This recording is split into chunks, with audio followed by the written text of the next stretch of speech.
আসসালামু আলাইকুম সুপ্রিয় দেশবাসী। জঙ্গি উগ্রবাদী শেখ হাসিনা ময়মনসিংহের গফরগাঁওয়ে ফাহামি গোলন্দাজ বাবেল নামক এক শীর্ষ সন্ত্রাসীকে সংসদ সদস্য বানিয়েছে। এই জঙ্গি শীর্ষ সন্ত্রাসী সমস্ত ইউনিয়ন উপজেলা চেয়ারম্যান মেয়র থেকে কমিশনার সবগুলোকে সন্ত্রাসীদেরকে নেতৃত্বের পর্যায়ে নিয়ে এসেছে।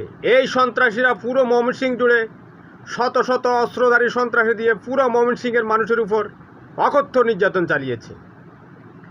ঠান্ডা পানিতে মানুষকে চুবিয়ে রাখা নামটাই কত ভয়ঙ্কর। এই গোলন্দাজ, এই ফাহামি গোলন্দাজ তার কুকুরকে ক্ষুধার্ত রেখে সে কুকুরের পালের মধ্যে মানুষকে শাস্তি দেওয়ার জন্য ছেড়ে দিত।